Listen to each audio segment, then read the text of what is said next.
إن الحمد لله نحمده ونستعينه ونستغفره ونعوذ بالله من شرور أنفسنا ومن سيئات أعمالنا من يهده الله فلا مضل له ومن يضلل فلا هادي له وأشهد أن لا إله إلا الله وحده لا شريك له وأشهد أن محمدا عبده ورسوله أما بعد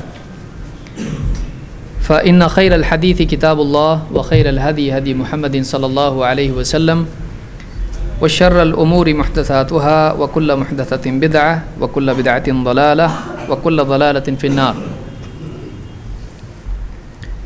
قال سبحانه وتعالى وأما من خاف مقام ربه ونهى النفس عن الهوى فإن الجنة هي المأوى.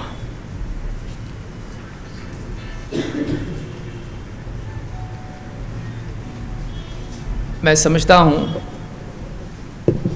کہ تمام لوگ یہاں اجتماع کے لیے بھی آئے ہیں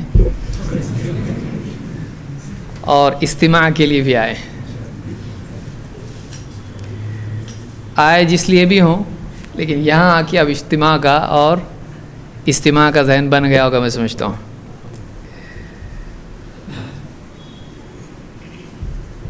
اور یہ کچھ باتیں ہوتی ہیں جن سے ایسی بات یاد رہ جاتی ہے اور اگرچہ اس میں ایک قسم کا مزاح ہوتا ہے لیکن بعض ایسی باتیں زندگی بھر اگر آدمی یاد رکھے تو اس کے لیے بہت ہی مفید ثابت ہو سکتی ہیں کہ واقعی یہ اس کی نیت کے صحیح کرنے کا ذریعہ بنتی ہے کہ میں کیوں جا رہا ہوں. اٹھنے کا کہ کسی بھی اجتماع میں کسی بھی دینی مجلس میں ہم کیوں جاتے ہیں, وہاں ہمارے جانے کا مقصد کیا ہے.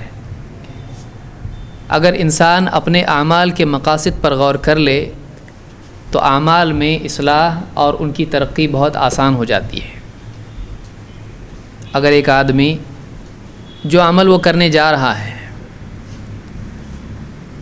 اس عمل کے سلسلے میں ایک آدمی اپنے ذہن کو پہلے سے بنا لے, اپنے مقصد اپنی نیت پر غور کر لے, اپنی نیت کو صحیح کر لے, تو نہ صرف یہ کہ وہ عمل صحیح ہو جاتا ہے, اللہ کے نزدیک مقبول ہو جاتا ہے, بلکہ اس عمل میں مزید اور قوت پیدا ہو جاتی ہے. اس اعتبار سے ایک انسان کی سوچ اور اس کی نیت, اس کے ارادے, اس کے مقاصد, اس کی غرض و غایت, اس کے مطلوب تک پہنچنے کی نیت, بلکہ مطلوب کا انتخاب, وہ کیا چاہتا ہے, یہ خود اس کی اپنی قدر کو بڑھاتا ہے یا گھٹاتا ہے. ایک آدمی کا مقصود کیا ہے یہ خود اس کی حیثیت طے کرتا ہے. ایک آدمی اگر ایک بادشاہ اس سے کیا پوچھے کیا چاہیے تو اس کی اپنی لیاقت اس کی مانگ سے معلوم ہوتی ہے. اگر وہ ایسی چیز 2 روپیہ چاہیے, 5 روپیہ چاہیے, اگر بادشاہ سے مانگے اس طرح سے کہ اس کی تو حیثیت یہ ہے, اور ایک آدمی کہے کہ مجھ کو آپ کا قرب چاہیے, تو مانگنے والا اس کا مطالبہ کیا ہے, اس کا مقصد کیا ہے, وہ کیا چاہتا ہے, وہ اپنا کلام, اپنا عمل, اپنی کوشش کس مقصد سے کر رہا ہے, اس کو چاہیے کیا, تو کیا چاہیے اس کی ویلیو طے کرتی ہے.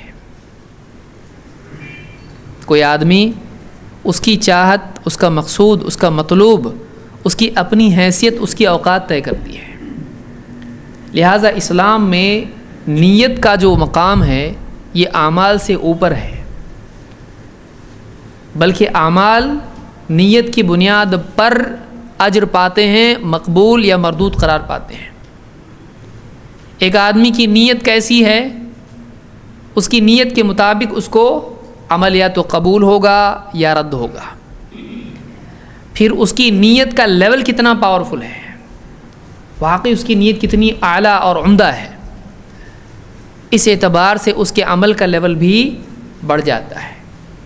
چاہے وہ نماز ہو, چاہے وہ صدقات ہوں, چاہے وہ تلاوت ہو, چاہے وہ دین کے لیے کچھ کرنا ہو, کچھ بھی ہو, ہر عمل کے اعتبار سے انسان کا دل، جیسے آپ نے سنا ابھی، انسان کا دل اصل حیثیت رکھتا ہے۔ لہٰذا قرآن کریم میں اللہ نے فرمایا کہ یوم لا ینفع مال ولا بنون الا من اتی اللہ بقلب سلیم، قیامت کے دن مال اور اولاد کچھ کام نہیں آئیں گے۔ ہاں اگر کام آئے گا تو یہ کہ ایک آدمی اللہ کے پاس قلب سلیم لے کر جائے۔ قلب سلیم، سلیم سلامتی والا قلب، دل جو سلامت رہے، دل سلامت رہے ان تمام گندگیوں سے جو ایک بندے اور اللہ کے بیچ میں پردہ بن جاتی ہیں۔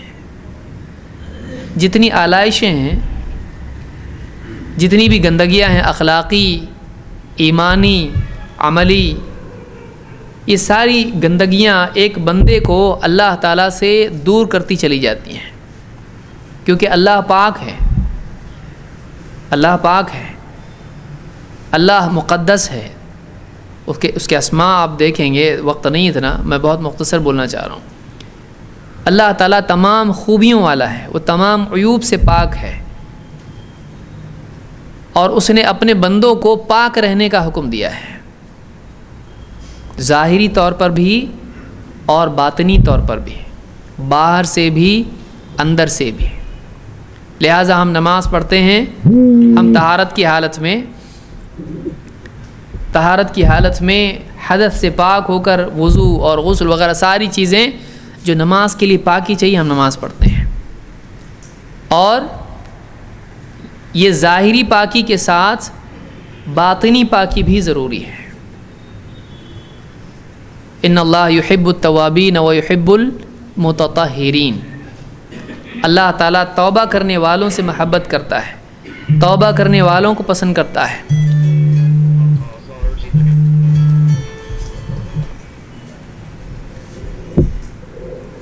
اللہ تعالیٰ توبہ کرنے والوں کو اور پاک صاف رہنے والوں کو پسند کرتا ہے۔ اللہ تعالیٰ نے اس آیت میں دونوں قسم کی طہارت بیان کی ہے، پاکی دونوں اعتبار سے ہونا چاہیے۔ ہم ظاہری اعتبار سے پاکی اختیار کر لیتے ہیں، پیشاب سے پاکی ہے، غسل کر کے جنابت سے پاکی ہے، عورتیں حیض سے پاک ہوتی ہیں، ایک آدمی اپنے لباس کو پاک رکھتا ہے، گھر کو پاک رکھتا ہے۔ لیکن واقعی اگر پاکی ہے تو وہ پاکی ہونا چاہیے جو جسم کے ساتھ، جسم میں جو روح ہے، روح جب جسم سے نکلتی ہے تو وہ پاک ہونا چاہیے۔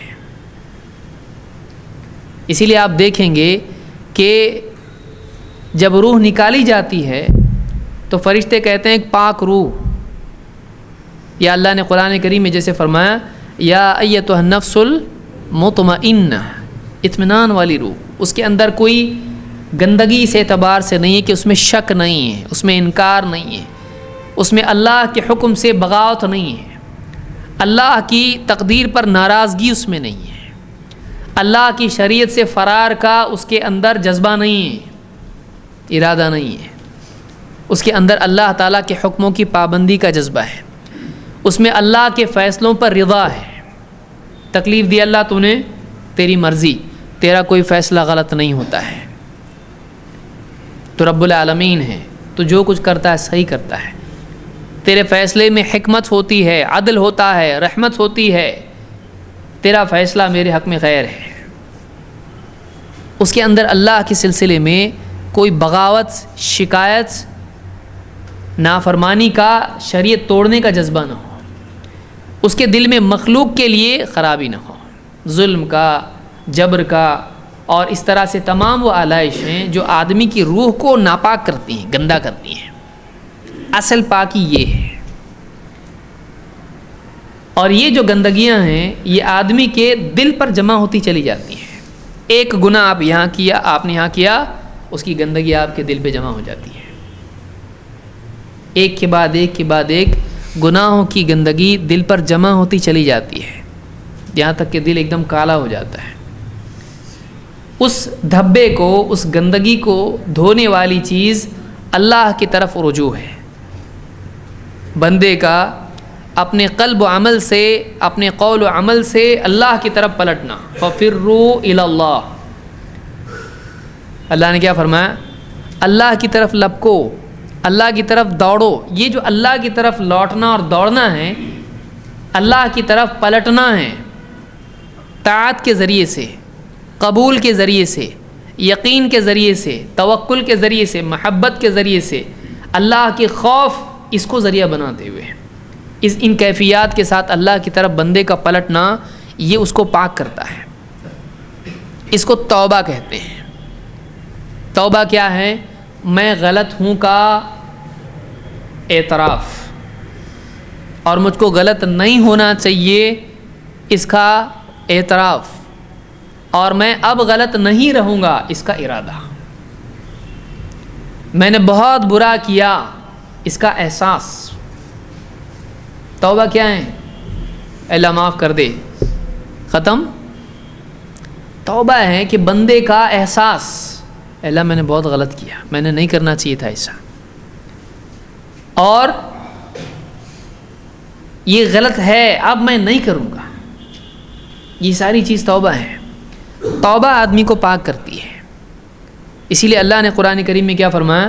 ان اللہ یحب التوابین ویحب المتطہرین.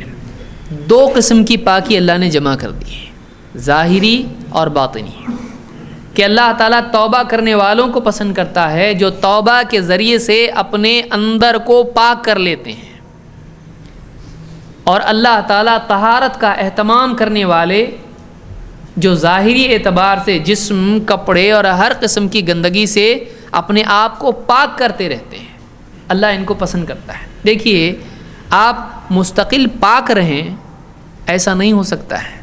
ہو سکتا ہے یعنی اس اعتبار سے کہ آپ کے جسم سے گندگی خارج ہی نہ ہو، آپ پہ حدث کی حالت ہی نہ ہے، ایسا ہو سکتا ہے؟ آپ کھاؤ گے تو جاؤ گے. انسان کے ساتھ یہ جڑا ہوا ہے، انسان کو بنایا اللہ نے ایسا. لیکن اب ایک انسان کے جسم سے اس کے ساتھ آلائشوں کا رشتہ ہو گیا، اس کو صفائی کرنا ہے اس کی. یہ سادہ لیسن ہے جو جسم کے اعتبار سے آدمی جانتا ہے، روح اور قلب کے اعتبار سے کیوں نہیں جانتا ہے. آپ کے بدن میں گندگی لگ گئی، آپ کیا کرو گے؟ کوئی بات نہیں بھائی، انسان ایسی گندا پیدا ہوا ہے، چلتا ہے، فوراً آدمی صاف کرے گا. ایک آدمی کے اپنی دوسرے کی چھوٹی سے چھوٹی بچہ پیشاب کرتے فوراً صاف نہیں چاہیے. گناہ کی آلائش، گناہ کی گندگی بھی اسی طرح سے صاف ہونا چاہیے. ان اللہ یحب التواب، اسی لیے اللہ نے توبہ کو پہلے رکھا. دیکھیے قرآن میں تقدیم و تاخیر جو ہوتی ہے، آگے پیچھے، پہلے کیا بعد میں کیا، اس سے بھی کئی مقامات پر عام طور سے اہمیت کس کی زیادہ ہے معلوم ہوتی ہے. کبھی تقدیم و تاخیر ترتیب کے لیے ہوتی ہے، کبھی اہمیت کے لیے ہوتی ہے. جیسے ان الصفا والمروہ من شعائر اللہ، اللہ نے کہا ترتیب کے لیے، وہ دونوں اہم ہیں لیکن ترتیب ضروری ہے یہاں پہ. کبھی تقدیم و تاخیر ہوتی ہے، ایک چیز زیادہ اہم ہے اور باقی اس کے تابع ہے. اس اعتبار سے الا الذین آمنوا وعملوا الصالحات آپ کو سب طرف ملے گا. عقیدے کی اہمیت عمل سے زیادہ ہے. تو ان اللہ یحب التوابین ویحب المتطہرین، اللہ تعالیٰ توبہ کرنے والوں کو پسند کرتا ہے، اور اللہ تعالیٰ پاک رہنے والوں کو جسمانی اعتبار سے اللہ ان کو پسند کرتا ہے. جسمانی اعتبار سے آدمی کے جسم سے گندگی خارج ہوتی ہے، یہ ہماری حقیقت ہے، چاہے ہم اس کو پسند کریں یا نہ کریں. یہ یاد رکھنا آدمی میں گھمنڈ پیدا نہیں کرتا ہے. اور انسان کے جسم میں چلتے پھرتے، راستوں میں چلنا، گھر میں اٹھنا بیٹھنا وغیرہ وغیرہ، اس کے بدن کو، اس کے کپڑوں کو گندگی لگ جاتی ہے. اس کے بعد وہ کیا کرتا ہے؟ اس کے بعد وہ اس کو صاف کرتا ہے. کوئی آدمی ایسے گندے کپڑے لے کے نکاح میں جائے گا کسی کے؟ نہیں. کوئی آدمی اسی طرح سے گندے کپڑے پہن کے مسجد میں آتا ہے؟ نہیں. کیا وہ یہ پسند کرتا ہے کہ گندی روح کے ساتھ اللہ کے سامنے جائے؟ کیونکہ مرنے کے بعد جسم کہاں رہے گا؟ اس کو قبر میں دفن کیا گیا، فرشتے کیا لے کے جاتے ہیں؟ فرشتے اس کی روح لے کے جاتے ہیں۔ اب وہ ساری گندگیاں جو گناہوں کی ہیں اس کی روح کے ساتھ جڑی ہوئی ہیں۔ اب یا تو وہ پاک ہو کے جائے یا وہ گندا ہو کے جائے۔ وہ انسان جو بندوں سے ملاقات کے لیے اتنا خیال رکھتا ہے، صفائی ستھرائی، اچھا لباس، کپڑے ایک دم اس کو پریس کیا ہوا، اور ایک دم کیا نئی بن سور کے ایک دم دوسرے کی نکاح میں جا رہا ہے، وہ آدمی اللہ رب العالمین سے ملنے کے لیے جا رہا ہے، کیسی تیاری اس کی ہونا چاہیے، کتنا صاف ستھرا اس کو ہو کے جانا چاہیے اللہ کے پاس۔ وہ صفائی وہ اصل صفائی ہے، توبہ، اللہ کی طرف رجوع، اللہ سے تعلق، اللہ کی طرف دل کا لپکنا۔ اسی لیے حدیث میں اللہ کے نبی صلی اللہ علیہ وسلم فرماتے ہیں جو بندہ آخری وقت میں اللہ سے ملنا پسند کرتا ہے اللہ اس سے ملنا پسند کرتا ہے، اور جو اللہ سے ملاقات کو ناپسند کرتا ہے اللہ اس سے بھی ملنا پسند نہیں کرتا ہے، اللہ بھی پسند نہیں کرتا ہے۔ اور ایسا کیوں ہوتا ہے کہ وہ پسند نہیں کرتا ہے؟ بندہ کیوں پسند نہیں کرے گا اللہ سے ملنا؟ گناہوں کی وجہ سے، توبہ نہ کرنے کی وجہ سے جب روح یہاں پہنچ جاتی ہے حلق تک اور توبہ کا موقع نہیں رہتا ہے، وہ ساری گندگیاں جو اس کے ساتھ ہوتی ہیں گناہوں کی، اب وہ ناپسند کرتا ہے کہ اس حال میں کیسے ملوں اللہ سے جا کے۔ وہ اللہ سے ملنا کیونکہ مجرم ہے اور اپنے رب اپنے مالک کے سامنے جانا ہے، وہ گناہ اس کو اللہ سے ملاقات کو ناپسند اس کو کرتے ہیں۔ ان گناہوں کا اثر یہ ہوتا ہے کہ وہ اللہ سے ملنے کو ناپسند کرتا ہے۔ لیکن مومن جو تائب ہو، خائف ہو، متقی ہو، اللہ کی طرف متوجہ ہونے والا ہو، وہ بندہ جب موت آتی ہے اس کی روح نکلنے کی کوشش کرتی جسم سے، کب نکل جائے دنیا سے، گندی سڑی ہوئی دنیا ہے، اللہ کے پاس جانا چاہتا ہے۔ کیوں؟ اس لیے کہ اللہ کے پاس اس کے لیے کیا نہیں ہے ابھی، یہ گھٹیا ہے، اتنی گھٹیا دنیا، آخرت اس کے مقابلے میں کتنی اعلیٰ ہے۔ وہ تو یہ بس ہو گیا، ابھی ختم، ابھی نہیں رہنے کا اپنے کو، یہاں نکلو یہاں سے۔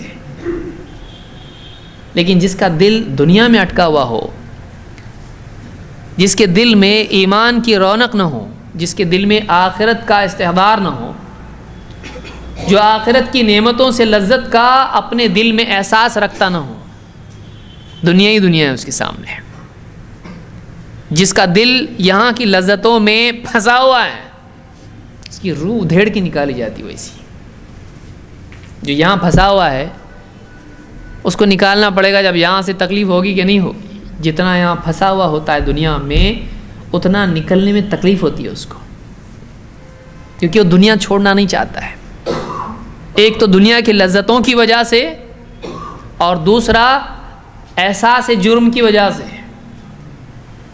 لہٰذا اس کو موت کے وقت میں کافی تکلیف ہوتی ہے۔ اللہ ہم سب کی حفاظت فرمائے۔ دنیا سے آدمی کو چاہیے کہ وہ پاک صاف ہو کر جائے، اور بہت بڑا، آپ کو غسل کرنے کو کتنی دیر لگتی ہے؟ آپ کو غسل کرنے کے لیے بہت دیر لگتی ہے، کسی کو 15 منٹ لگتے ہیں، کسی کو آدھا گھنٹہ لگتا ہے، کسی کو اگر گنگنانا ہو تو اور زیادہ لگتا ہے۔ لیکن روحانی غسل کے لیے کتنی دیر لگتی ہے؟ اے اللہ میرے سے بہت بڑی غلطی ہو گئی، معاف کر دیں۔ سڑک پر ہے، مسجد میں ہے، بستر پہ ہے، گھر میں، باہر، سفر میں، حضر میں، رات دن، کوئی وقت، سردی گرمی، کروٹ پہ لیٹے لیٹے بس ایک آنسو نکل جائے آنکھ سے جو کان تک چلا جائے، ٹھنڈک اس کی محسوس ہونے لگے کہ روئے اللہ کے لیے، اور اللہ میں نے بہت بڑا گناہ کیا، تو مجھ کو معاف کر دے، زندگی پوری میں نے غلط گزاری، اے اللہ مجھ کو معاف کر دے۔ ایک آنسو بندے کا وہ اس کو جنتی بنا سکتا ہے، جنتی اس کو اتنا اعلیٰ مقام وہ دے سکتا ہے، وہ ایک آنسو۔ لیکن اس ایک آنسو کو آنکھ سے باہر دھکیلنے والی طاقت توبہ اور ایمان اور احساس اور ندامت کی ہونا چاہیے۔ وہ اندر کا ایمان پورا آنسو ڈھکیلے اندر سے، جا باہر، اس کے پیچھے کیفیات وہ ہونا چاہیے، اندر سے آدمی کے ایمان ابل رہا ہو. رجل ذکر اللہ خالیا ففاضت عیناہ، وہ بندہ جو اکیلے میں اللہ کو یاد کرے اور اس کی آنکھوں سے آنسو جاری ہو جائے. اکیلے کیا ہوگا، اس کو کیا ملے گا؟ جنت تو چھوڑیے، وہ تو ہے. قیامت کے دن وہ عرش کے سائے میں ہوگا. 7 لوگ جن کو اللہ کے نبی صلی اللہ علیہ وسلم نے بیان کیا ہے کہ 7 لوگ عرش کے سائے میں ہوں گے. ان میں ایک وہ شخص بھی ہے کہ جو اکیلے میں اللہ کی محبت ہو یا اللہ کا خوف ہو یا اپنی تقصیر ہو، اللہ تعالیٰ سے ملاقات کا شوق اس پر اتنا غالب آ جائے، اپنی کوتاہی کا غم اس پہ اتنا غالب ہو جائے، میں کتنا کوشش کر رہا ہوں اچھا بننے کی لیکن نہیں ہو پا رہا ہے، یہ اس کے اندر کی تڑپ جو ہے اتنا زیادہ بڑھ جائے اس کی کہ رونے لگ جائے. وہ بندے کے آگے رو کے کچھ ملتا، اندھے کے آگے روئے اپنے ہی نین کھوئے. اللہ کے آگے رونا، ایک آنسو اس کے نزدیک بہت قیمتی ہے. بندے کے آگے اب رو رو کے اپنی آنکھیں خراب کر لو، کچھ نہیں ہونے والا. ایک اللہ کے آگے، وہ ایک اللہ ایسا ہے کہ آپ کا ایک آنسو واقعی جو ندامت والا ہو، واقعی وہ کیفیات کا حامل ہو، وہ ایک آنسو جو اللہ کے لیے ہو، اکیلے میں کوئی نہیں دیکھ رہا اس کو، کسی کو نہیں معلوم ہے، وہ ایک آنسو واقعی جب آدمی کی آنکھ سے نکلتا ہے، اللہ تعالیٰ اس کو اتنی عزت دیتا ہے کہ اللہ تعالیٰ نے قیامت کے دن اس کے لیے وعدہ کیا ہے کہ اپنے عرش کے نیچے اس کو سایہ دے گا جس دن کوئی سایہ نہیں ہوگا. کیا چاہیے؟ اور ہم کیا چاہتے ہیں؟ کیا ہم کو یہ چاہیے یا دنیا کے سائے چاہیے؟ ہم کو بڑے بڑے بنگلے، یہاں کی سواریاں، یہاں کے نوٹ، یہاں کے ووٹ، یہاں کی چیز کیا چاہیے ہم کو؟ واقعی ایک آدمی کی قدر اس کے مقصود سے معلوم ہوتی ہے. ایک آدمی اپنے مطلوب کو ظاہر کر کے اپنی اوقات ظاہر کرتا ہے. لہٰذا ایک آدمی کو چاہیے کہ وہ اللہ سے کم کسی چیز پر راضی نہ ہو. مومن اس کو بولتے ہیں. مومن کون ہے؟ مومن وہ ہے جو اللہ سے کم کسی چیز پر راضی نہ ہو. آپ دیکھیے قرآن کریم میں اللہ تعالیٰ نے بتایا کہ کچھ بندے ایسے ہیں وَيُطْعِمُونَ الطَّعَامَ عَلَى حُبِّهِ مِسْكِينًا وَيَتِيمًا وَأَسِيرًا إِنَّمَا نُطْعِمُكُمْ لِوَجْهِ اللَّهِ لَا نُرِيدُ مِنْكُمْ جَزَاءً وَلَا شُكُورًا وَيُؤْثِرُونَ عَلَى أَنفُسِهِمْ وَلَوْ كَانَ بِهِمْ خَصَاصَةٌ. کچھ بندوں کی تعریف اللہ نے قرآن کریم میں بیان کی. ان کا مقصود کیا ہے؟ وہ کھلاتے ہیں. وَيُطْعِمُونَ الطَّعَامَ عَلَى حُبِّهِ، کھانے مال کی محبت کے باوجود. ایسا نہیں کہ ان کو محبت نہیں ہے، ان کو ضرورت نہیں ہے، اس کے باوجود. اور بعض علماء نے کہا عَلَى حُبِّهِ کا مطلب یہ ہے اللہ کی محبت کی بنیاد پر، اللہ کی محبت میں کرتے ہیں. کوئی بھی عمل کرتے ہیں اللہ کی محبت کی وجہ سے کرتے ہیں، چونکہ اللہ سے ان کو بہت محبت ہے اور اللہ کی محبت چاہتے ہیں، اس لیے وہ سب کچھ کر گزرتے ہیں جس سے اللہ کی محبت حاصل ہو، اور وہ سب کچھ کرتے ہیں جو اللہ کو پسند ہے. علی حبہ، اگر بیٹھیں گے سمجھانے بہت لمبا وقت جائے گا. علی حبہ، اللہ کی محبت پر. اس میں بہت کچھ آ سکتا ہے کیونکہ قرآن کا انداز بیان ہی ایسا ہے کہ اس میں کئی باتوں کے امکانات، احتمالات ہوتے ہیں اور وہ سب جمع کیے جا سکتے ہیں. اسی لیے ابن کثیر آپ پڑھیں گے، ابن کثیر کہتے ہیں کہ بعض نے یہ کہا ہے، بعض نے کہا، بعض نے کہا، اور یہ سب ہو سکتا ہے کیونکہ قرآن کا پاور ہی ویسا ہے کہ کئی باتیں اس میں شامل ہو سکتی ہیں. وَيُطْعِمُونَ الطَّعَامَ عَلَى حُبِّهِ، اللہ کی محبت کی بنیاد پر کھلاتے ہیں. اللہ اتنا پیارا ہے ان کو کہ جو اللہ کو پیارا ہے وہ ان کو پیارا ہے، اور اللہ کو جو عمل پیارا ہے وہ ان کو پیارا ہے. یہ کیسی محبت؟ یہ ایمان ہے. یہ محبت خود ایمان ہے. اسی لیے آپ دیکھیں گے کہ 3 چیزیں ہیں جس میں پائی جائیں وہ ایمان کی لذت محسوس کرے گا. ایمان سب کے پاس ہے، سارے مسلمانوں کے پاس ایمان ہے، لیکن کیا ہر مسلمان اس ایمان کی لذت کو محسوس کرتا ہے؟ اگر کرتا ہے تو پھر یہ 3 چیزیں ہونا چاہیے اس میں. آپ نے کیوں کہا؟ یا آپ نے نہیں کہا ہر مسلمان ایمان کی لذت محسوس کرتا ہے، آپ نے ایسا نہیں کہا.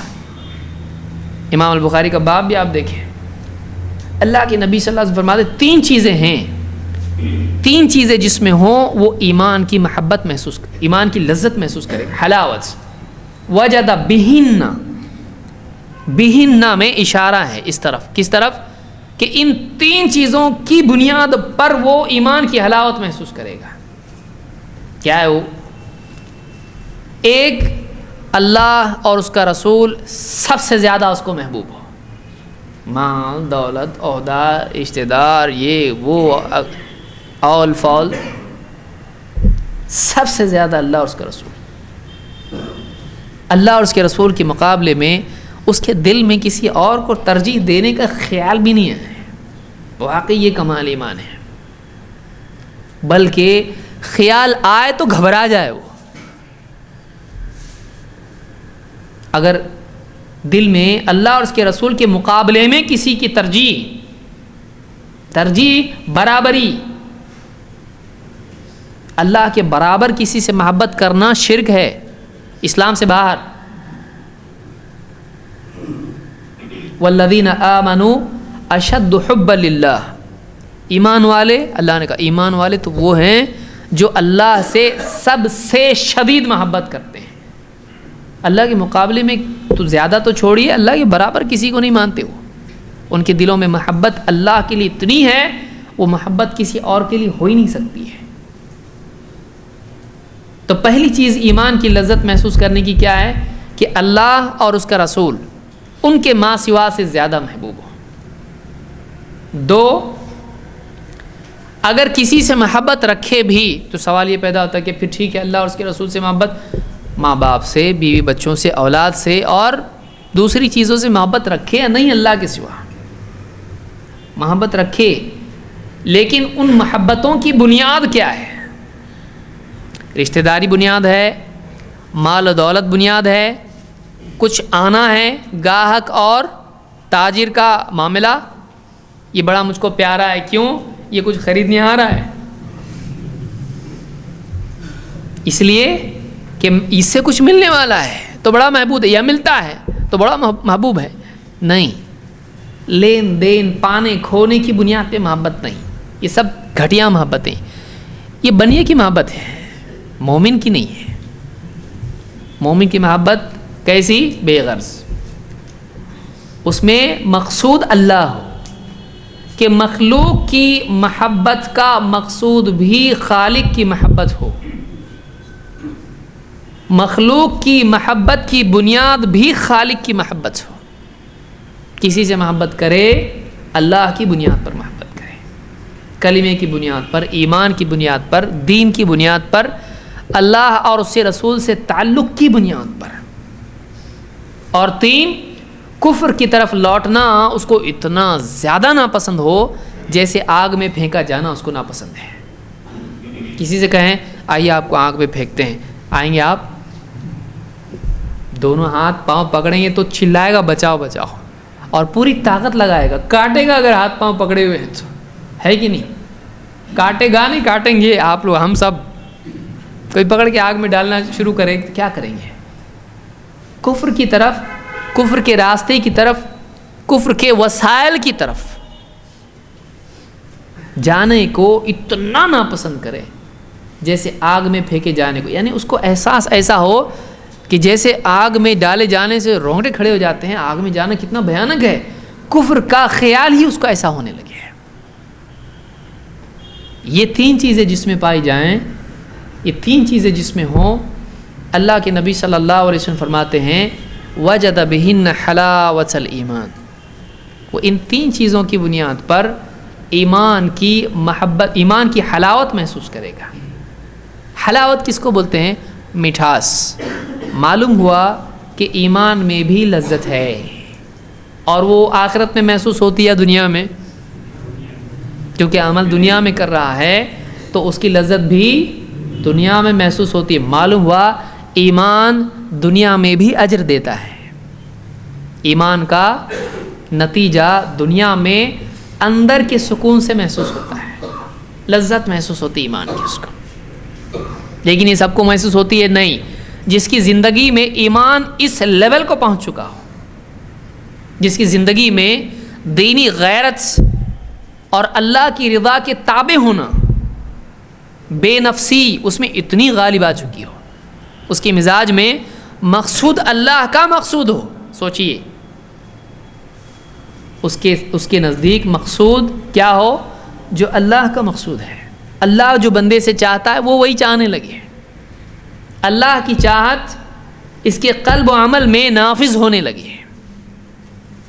اس کی مرضیات اللہ کی مرضیات کے تابع ہو جائیں, تب جا کے یہ چیز پیدا ہوتی ہے. تب جا کے اس کو اندر کے اندر ایمان کی لذت محسوس ہونے لگتی ہے, مٹھاس. پھل میں لذت ہوتی ہے. ہاں, آپ کو کیا کرنا پڑتا ہے؟ پھل کو دیکھ کے چبا کے آپ جب اس کو نگلتے ہیں, آپ کو کتنا اچھا لگا. آپ افطار کیے نا, کتنا اچھا لگا آپ کو.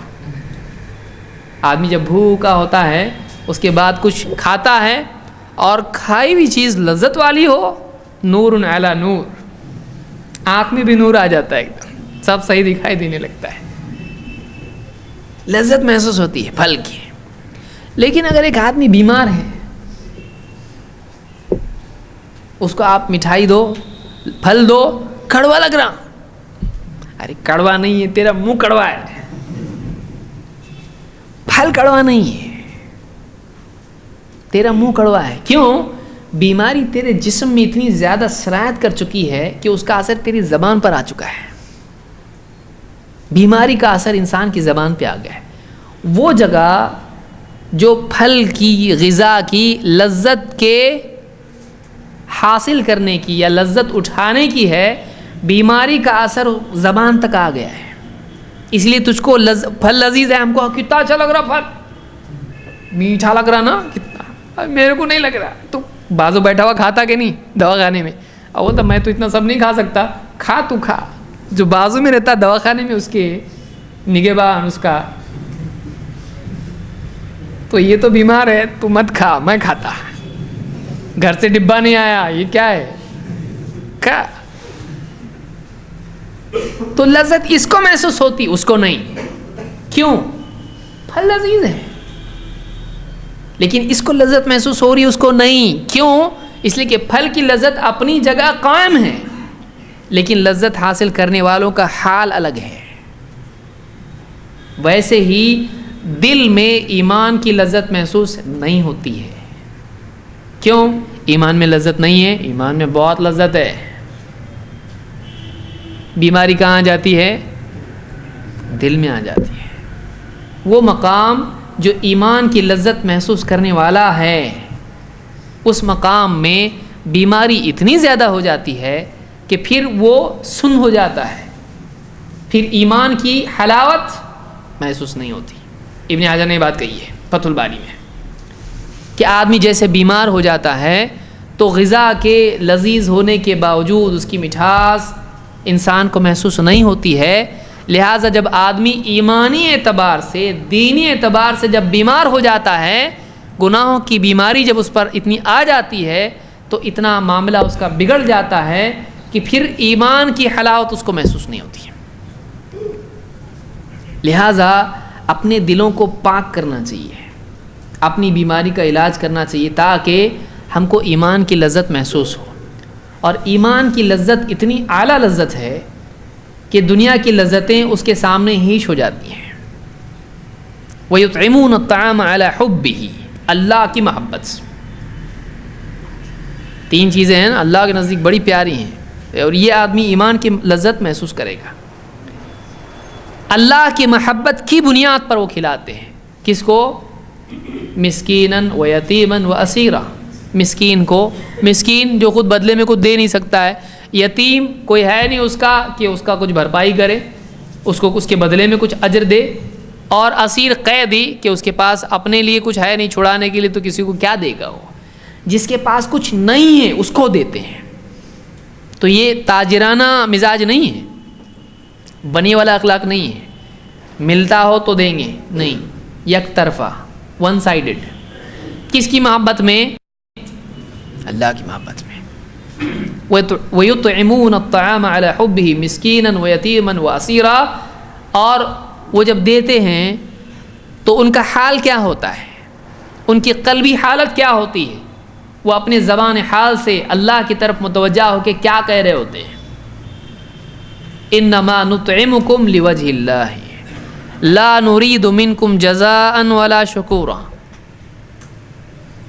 ہم جو تم کو کھلا رہے ہیں یہ ہم اللہ کے چہرے کی خاطر تم کو کھلا رہے ہیں، اللہ کا دیدار ہم کو چاہیے بس، اور کچھ نہیں، ہم کو اللہ چاہیے، اللہ چاہیے ہم کو، ہم اللہ کے لیے، تم نہیں چاہیے ہم کو، ملے تو بھی کچھ نہیں، نہیں ملے تو بھی کچھ نہیں ہے، اللہ نہیں ملا تو بہت بڑا لاس ہے، لاس کیا، بربادی ہو تو، جس کو سب ملا لیکن رب نہیں ملا، کیا ملا اس کو، سب ملا اس کو رب نہیں ملا، کیا ملا اس کو، بھکاری ہے، فقیر ہے، مسکین ہے، اتنا کمتر ہے کہ اس کے پاس کچھ بھی نہیں ہے، جس کو رب ملا لیکن سب نہیں ملا، اور رب اس کو سب دیتا۔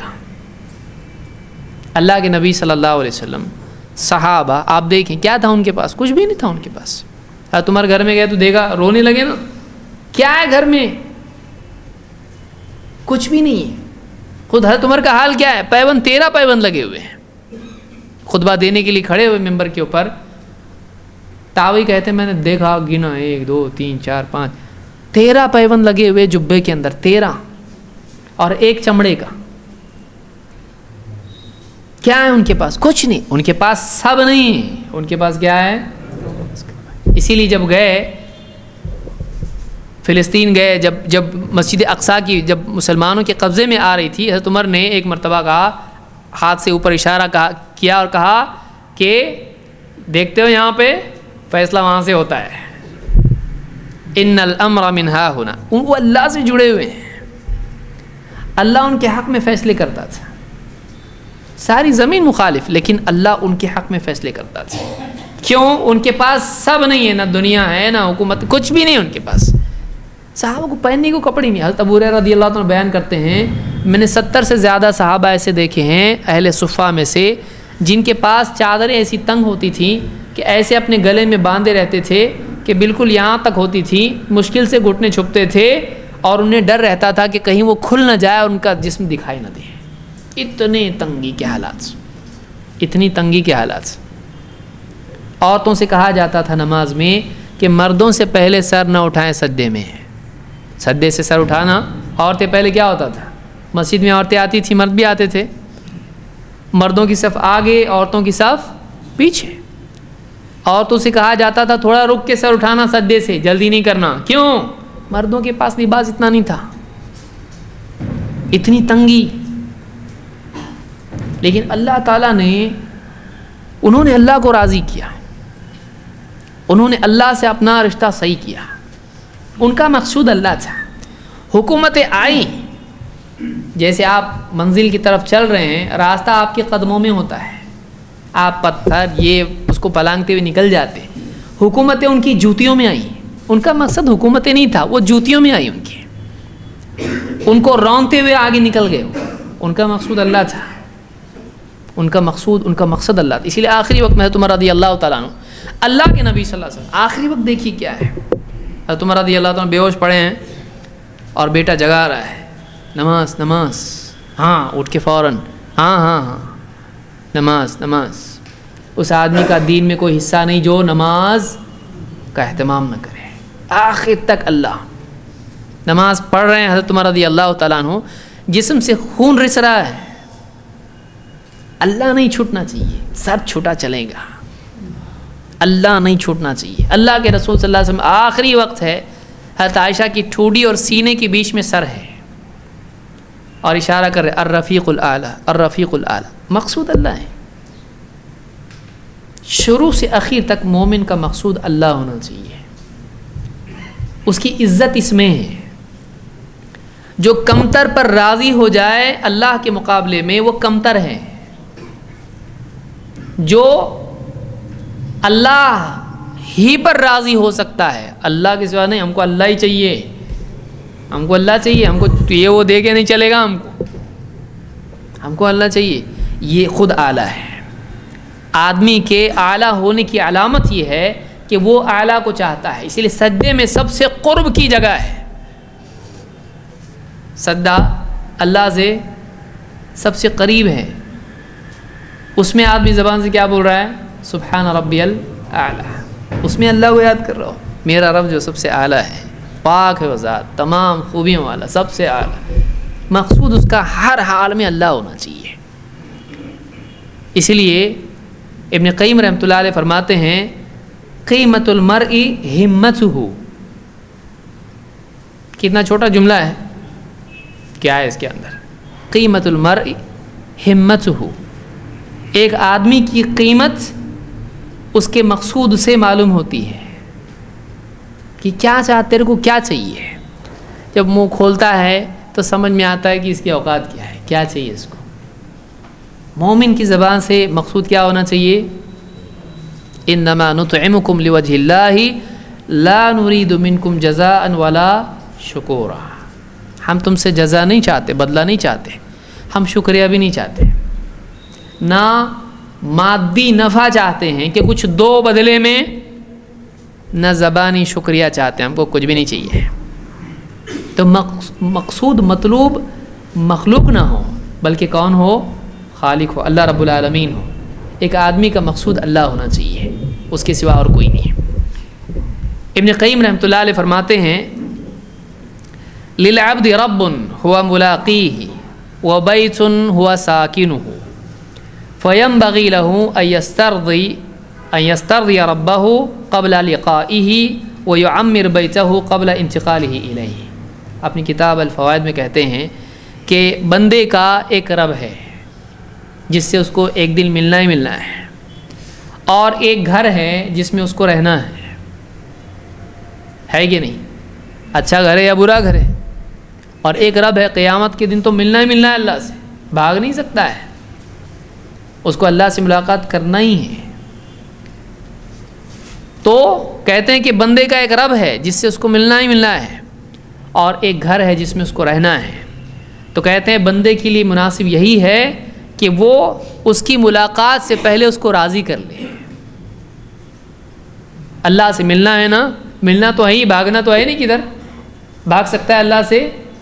ایک دن ملنا ہی ہے، ایسے حال میں ملے کہ وہ راضی رہے۔ ناراض کر کے مل رہا ہے تو کیا مصیبت آ جائے گی پھر۔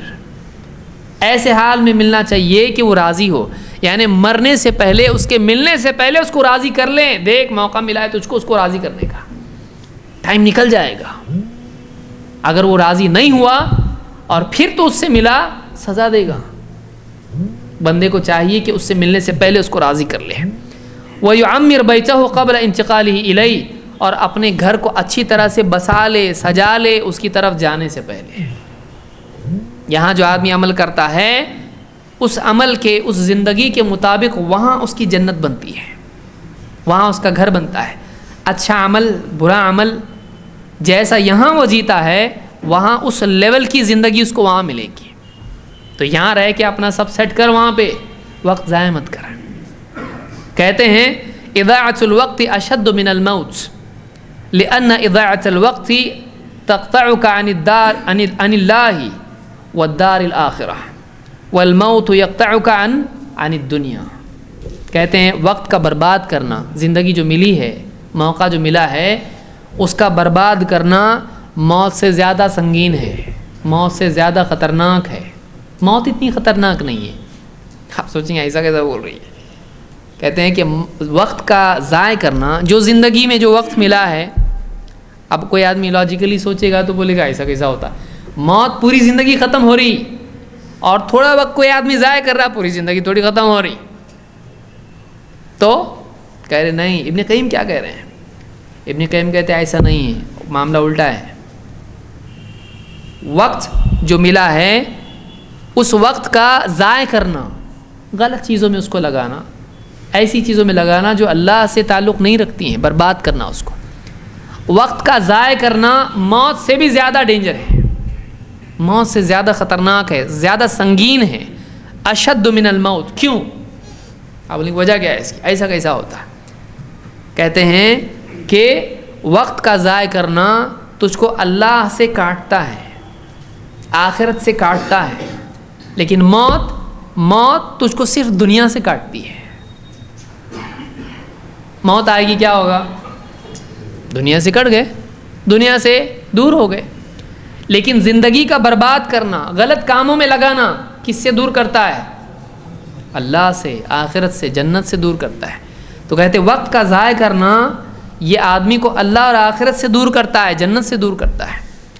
لیکن زندگی کا خاتمہ موت، الٹا موت تو بہت سوں کے لیے موت راحت ہوتی ہے کہ اس دنیا سے، امتحان سے نکل کے اللہ کی نعمتوں کی جگہ پر چلے گئے، اس کے لیے قبر جنت کا جو ہے اس کے لیے باغ بن جاتی ہے۔ تو لہٰذا زندگی کو ضائع نہیں کرنا چاہیے، وقت کو، موقع کو ضائع نہیں کرنا چاہیے۔ توبہ اور نیک اعمال کے ذریعے سے اپنی زندگی کا صحیح مصرف تلاش کرنا چاہیے۔ کہتے ہیں اعظم الربح فی الدنیا ان تشغل نفسک کل وقت بما هو اولی بها وانفع لها من معادها فی معادها۔ کہتے ہیں کہ سب سے بڑا اگر پروفٹ اگر دیکھنا ہے، بزنس میں کیا ہوتا ہے؟ پروفٹ ہوتا ہے یا لاس ہوتا ہے؟ اور دنیا کا کون سا عقل مند تاجر ہے جو بولے مجھ کو پروفٹ نہیں چاہیے، سب لوگ پروفٹ چاہتے ہیں، مجھ کو لاس چاہیے؟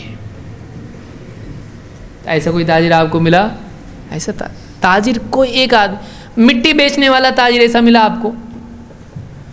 دنیا میں کوئی آدمی تاجر ہے، وہ مٹی بیچ رہا ہے، اس تاجر سے آپ کو پوچھئے تجھ کو پروفٹ چاہیے کہ تجھ کو لاس چاہیے، وہ کیا بولے گا؟ جواب کیا ہوگا اس کا؟ وہ پہلے آپ کو دیکھے گا اس کا صحیح ہے کہ نہیں۔ یہ کوئی پوچھنے کا سوال ہے؟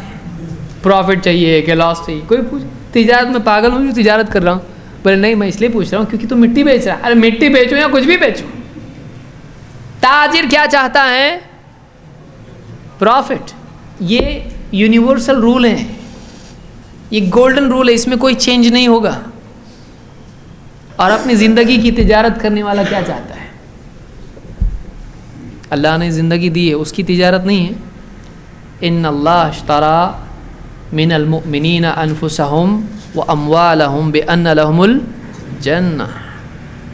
ہم نے اللہ سے تجارت کی ہے، جس کو معلوم نہیں ہو معلوم کر لو۔ ہم نے اللہ سے ایک عہد و پیمان ہوا ہے ہمارا۔ جب ہم نے پڑھے تھے نا، کچھ لوگوں نے نکاح میں پڑھے ہوں گے، بہت سے مولوی نکاح میں پڑھاتے 5 کلمے، پہلے اس کو مسلمان بناؤ پھر اس کو دولہا بناؤ، بولتے ہیں نا 5 کلمے، پہلے لا الہ الا اللہ، پھر اس کے بعد دوسرا، تیسرا، اول کلمہ، دوم کلمہ، پورا بولا جلدی کرو مولوی صاحب، گھر سے ہی پڑھ کے آیا تو چلے گا کیا؟ جب ہم نے کلمہ پڑھا اشہد ان لا الہ الا اللہ و اشہد ان محمد رسول اللہ، اس میں ہم نے اللہ سے عہد کر لیا ہے کہ ہمارا معبود اللہ ہے، اور ہماری شریعت، ہمارا زندگی گزارنے کا طریقہ، ہمارے اصول، کیا کرنا کیا نہیں کرنا، یہ محمد رسول اللہ صلی اللہ علیہ وسلم سے ہم لیں گے۔ ہم آزادی ہماری ختم، ہمارا گھمنڈ ختم، ہم بندے، اب اللہ ہمارا رب ہے، اللہ کے آگے جھکنے والے ہم لوگ، اور ہماری آزادی ختم، ہم محمد صلی اللہ علیہ وسلم کی شریعت کے پابند ہیں۔ تو اللہ نے ہم سے خرید لیا ہے کیا؟ ان اللہ اشترى من المؤمنین انفسهم واموالهم، اللہ نے خرید لیا ایمان والوں کے جان کو، ان کے مال کو خرید لیا ہے، جان بھی خرید لی اور مال بھی، پرسن بھی، پراپرٹی بھی، ٹوٹل بک گئے ہم لوگ۔ کس کے بدلے میں؟ بِأَنَّ لَهُمُ الْجَنَّةِ، جنت کے بدلے میں۔ تو ہمارا سودا ہو چکا ہے۔ تو اب یہ سودا ہم فیل کرتے یا پاس کرتے ہمارے اوپر ہے۔ آپ نے کچھ دیا واپس لے لیا تو سودا کیا ہو جاتا؟ خراب۔ تو یہ جو پوری زندگی ہے، کہتے ہیں کہ اعظم الربح فی الدنیا، دنیا میں سب سے بڑا پروفٹ کیا ہے؟ ابن قیم کہتے ہیں ان تشغل نفسک کل وقت بما هو اولی بها وانفع لها فی معادها، کہ سب سے بڑا پروفٹ یہ ہے کہ تو ہر وقت اپنے آپ کو ایسی چیز میں بزی کر جو زیادہ بہتر ہو اور آخرت کے اعتبار سے زیادہ نفع والی ہو۔ یعنی 2 چیزیں تیرے سامنے ہیں، اس میں آخرت کا پروفٹ ہے، اس میں بھی آخرت کا پروفٹ ہے۔ فائدہ کس میں زیادہ چاہیے، یہ زیادہ نفع ہے کہ یہ زیادہ، اس میں زیادہ نہیں کہ اس میں زیادہ نہیں.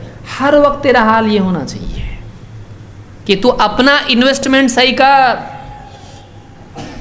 کتنے لوگ ہیں پوچھیں گے اس کو کہاں انویسٹ کیا تو نے؟ میں نے ٹاٹا میں کیا، میں نے باٹا میں کیا، میں نے کاٹا میں کیا، جو بھی کیا. ارے تو نے صحیح نہیں کیا. تیرے پوچھتا ایک بار تو پوچھنے کا تھا نا میرے سے، میں نے یہاں لگایا پیسہ، بہت پروفٹ آتا میرے کو اس میں. ایسا ہے کہ ابھی تو میں لگا دیا، کیا کروں. آدمی برابر سوچتا ہے اس کے مال کا انویسٹمنٹ وہ بہت سوچ سمجھ کے کرتا ہے. جیب میں 4 روپے بھی اگر ہوں گے، کسی سے پوچھتے کہاں لگاؤں پیسہ میرا، بہت پوچھے گا، ایک دم تحقیق کر کے پھر اپنا پیسہ لگائے گا. زندگی کی تحقیق کیوں نہیں کر رہا تو؟ زندگی کہاں لگا رہا؟ سب سے بڑا تیرا پرنسپل یہ، اصل سرمایہ تیرا یہ، تیری زندگی کہاں لگا رہا تو؟ اس کو کہاں انویسٹ کر رہا ہے؟ اس کو صحیح انویسٹ کر. اس میں ہر وقت آدمی سوچنا چاہیے میں اپنے آپ کو کہاں لگاؤں کہ اس سے زیادہ فائدہ آخرت میں ہوگا. کیوں؟ والعصر ان الانسان لفی خسر. ٹائم کی قسم کیوں کھائی اللہ نے؟ سب سے بڑا انویسٹمنٹ یہ، زندگی کا انویسٹمنٹ صحیح ہونا چاہیے.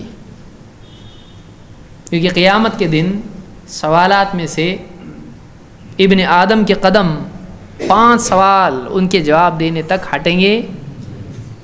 پہلا سوال کیا ہے؟ عن عمرہ فیما افنا. اپنی عمر کس چیز میں کھپائی؟ ٹائم، تیرا ٹائم انویسٹمنٹ کیا تھا؟ وعن شبابہ فیما ابلا. اپنی جوانی کی قوت کہاں لگائی؟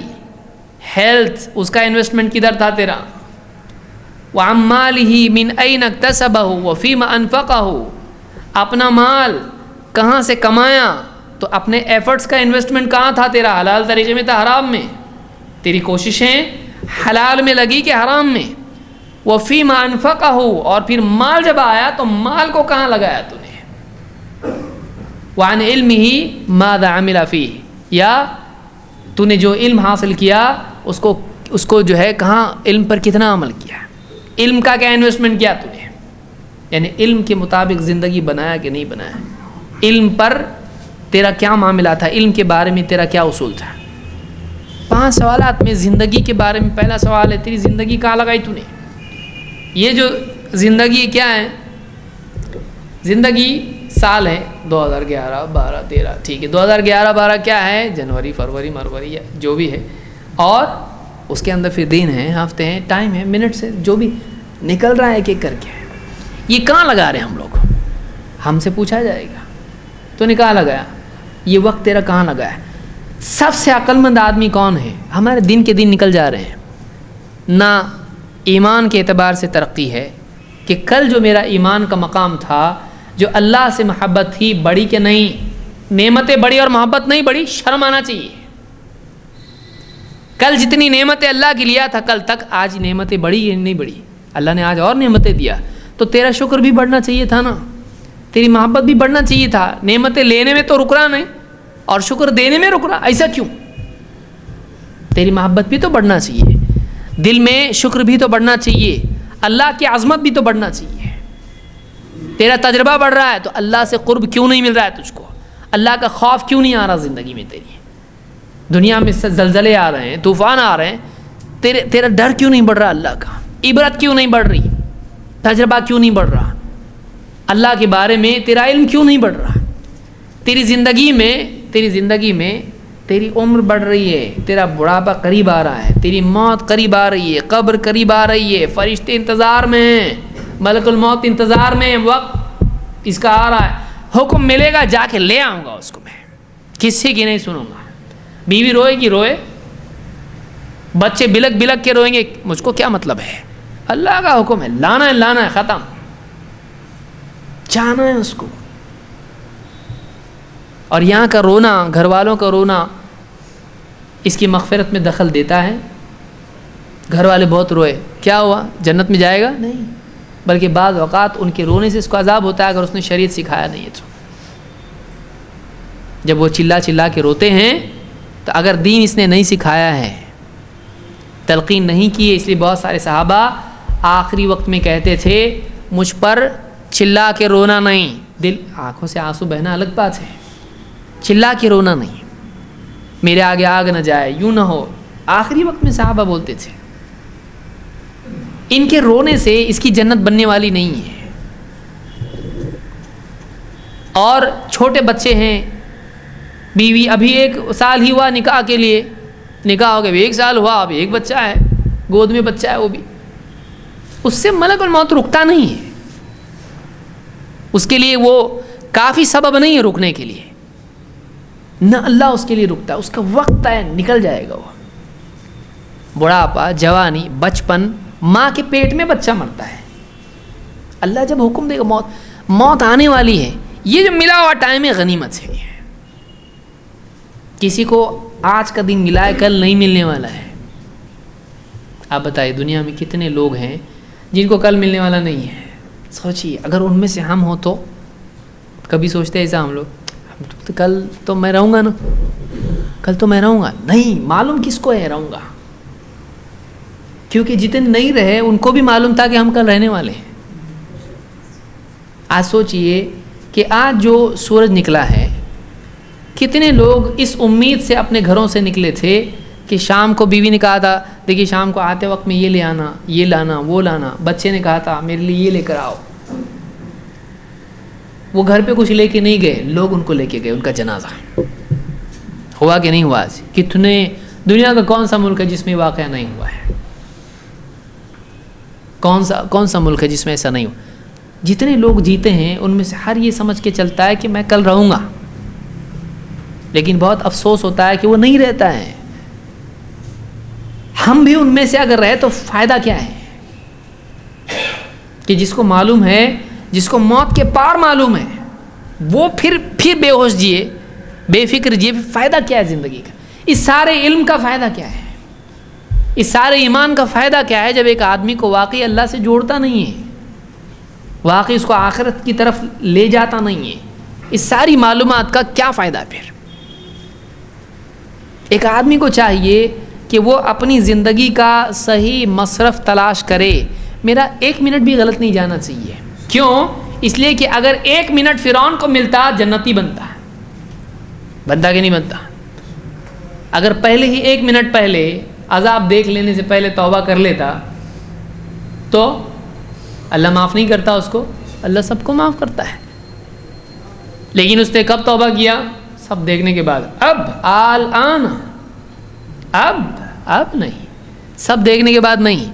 سب دیکھنے کے بعد بندہ اللہ سے کہ اللہ میں نے دیکھا، معاف کر دے، میرے سے بہت غلطی ہوئی، اب دنیا چھوڑ دیا میں نے. چھوڑ تو دیا تو، ابھی تو چھوڑا نہیں، تجھ سے چھڑائی گئی ہے دنیا، تجھ سے دنیا چھینی گئی ہے. تو نے خود کہاں چھوڑا؟ تجھ کو تو وہاں سے ہم کھینچ کے لائے ہیں. تجھ کو تو دنیا سے ہم وہاں سے ہم تجھ کو گھسیٹ کے لائے ہیں آخرت میں. اب تو چھوڑتا ہے، تو چھوڑ چکا. اب تیرا کچھ بھی نہیں ہے. اب تیرا وہ ہے جو تو نے آگے بھیجا تھا. اب تیرا ذکر، تیری نماز، تیری تلاوت، تیرے اخلاق، تیرا دین، تیرا ایمان، تیرا تعلق، اب وہ کام آئے گا. وہ گیا اب سب دنیا، سب وہاں دیکھ، سب چھین رہے، جھپٹ رہے آپس میں اس کے لیے. اولاد لڑ رہی، بیوی لڑ رہی، کیس ہو رہے، کیا نہیں، مار پیٹ ہو رہی، دھوکے ہو رہے، چیٹنگ ہو رہی، جھوٹ ہو رہا، سب ہو رہا تیرے پیچھے. پر تیرا اب یہاں ہے، تیری نیکیاں، تیرا ایمان، اب تیرا وہ کام آنے، وہ کچھ نہیں کام آتا تیرے.